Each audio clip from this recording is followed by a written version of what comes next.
voltando para aquela história de anamnese é aquilo que a gente faz parte de um momento que nós estamos ali com o cliente, né? Das primeiras entrevistas, das entrevistas iniciais, faz parte da coleta de dados, faz parte da avaliação indireta, ou seja, quando ainda não estamos com a criança. E por conta de ser um evento de um primeiro momento, não necessariamente a gente sabe o que vai encontrar, né? Então, quando a gente pensa em anamnese, a gente não sabe se essa criança tem sinais de TEA ou não, né? Então a gente tem aí livre na internet, ou a gente recebe na faculdade aquele modelo, né? Igual caixa lúdica. Eu falo que a anamnese é igual caixa lúdica. Todo mundo sai da universidade com aquela ideia de que na caixa lúdica deve conter uma bonequinha, um joguinho de chá, um carrinho, lápis de cor, enfim. Para o transtorno do espectro autista, a gente precisa vou pegar aqui, do bendito que eu falei no outro evento. A gente precisa muito mais, a gente precisa de várias coisas, precisa do jogo de chá também, do carrinho, mas a gente precisa de um pote com rosca, com um brinquedo favorito lá dentro, um bico de brinquedo interessante, para ver se essa criança vai apontar ou como ela vai fazer o pedido. E isso não ensinam pra gente na universidade, né? Que nessa caixa lúdica vai ter que ter um pote, ó, esse primeiro pote aqui é da Tramontina, era um faqueiro. Ninguém vai ensinar isso pra gente, né? Então, eu tô aqui pra explicar pra vocês o que tem que ter nessa anamnese diferente. E como que esse paciente, o que a gente pode fazer pra sacar antes desse paciente estar ali com a gente, que a gente pode usar essa anamnese específica, né? Então, contando um pouquinho da história, assim, eu também não aprendi nenhuma anamnese específica, nunca ninguém disse pra mim que existiam formas de fazer uma anamnese, uma entrevista especializada.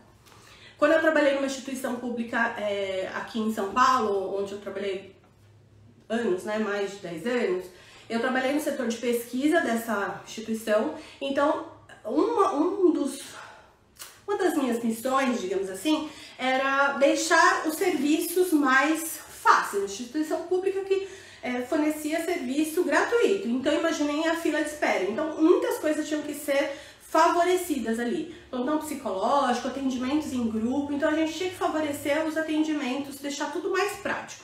Então ali eu criei a anamnese específica para transtornos psiquiátricos, transtornos relacionados ao consumo de álcool e outras drogas e por aí vai, para poder facilitar a vida dos profissionais que estavam no plantão psicológico, para poder direcionar os casos mais facilmente e não ficar em muitas sessões de entrevista inicial. Então, desde lá atrás, no começo da minha carreira, eu já tinha esse olhar de o que a gente pode fazer para diminuir o número de sessões, mas fazendo um bom trabalho, se conectando com o paciente, não fazendo aquela coisa chata. Porque muitas vezes essa anamnese é um interrogatório, né? Essa anamnese é ok. Quanto ele nasceu de peso? 2,3 kg. E o Apgar? O pai nem sabe o que é Apgar. Quanto tempo de gestação? E o pai ali, querendo contar suas angústias, sem ter a mínima ideia do porquê que você está interessado em saber quantas semanas ele nasceu de gestação. Alguns pais fazem até alguma ideia de que isso pode ter uma relação com algumas questões.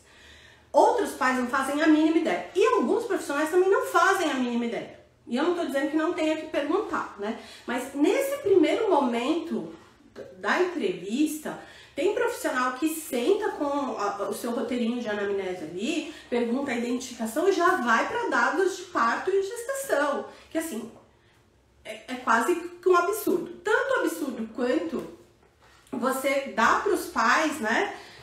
E isso, junto com outras perguntas que são extremamente relevantes, e aí você faz aquela entrevista, colhe informações, o pai leva o roteiro de anamnese para casa, preenche em casa. Na segunda sessão você já tá com a criança. E aí o pai traz, na segunda sessão ele vem com a criança, o pai traz a anamnese preenchida. Você nem viu ainda, você já tá com a criança. Então assim, o que você vai fazer com essa criança se você nem olhou as informações da anamnese para você fazer levantar suas hipóteses, aprofundar isso com os pais? Então essa foi a nossa crítica aqui com relação a como os casos entravam. Como a gente tem a anamnese específica para o transtorno do espectro autista. A gente tem um serviço, desculpa. A gente tem um serviço, porque a gente criou o sistema de avaliação padronizada do TEA para clínicas e profissionais da área de saúde. Então nós criamos esse sistema, eu criei esse sistema aqui junto com a equipe, a gente implantou aqui, implantou em outras clínicas, a gente tem um curso e esse sistema ele tem alguns passos, né? São 5 passos. Dentro desses passos a gente tem um momento que a gente envia informações para os pais antes da primeira consulta, porque dentro dos nossos estudos, da nossa vivência, que a gente passou por situações aqui e com vivências com as minhas supervisionadas fora daqui, que falou, não, isso tem que acontecer antes. Então esse cliente pode chegar sem informação nenhuma, né? Então eu não sei que ele está suspeitando de TEA, né? Só agendou. Ou ele pode procurar, por exemplo, uma clínica que já tem o serviço. Nós temos as duas coisas aqui. Nós temos o serviço especializado de avaliação multidisciplinar em caso de suspeita de TEA e recebemos pessoas que ligam exatamente para isso. Então eu já sei que eu vou fazer uma anamnese específica. E nós temos os outros serviços. Avaliação psicológica normal não, comum, né? Não especializada em TEA. Mas o que a gente faz? A gente tenta dar uma triada já no agendamento. Eu sei que isso não é possível às vezes para quem atende um convênio, enfim, mas aí a gente pode pensar em como fazer, né?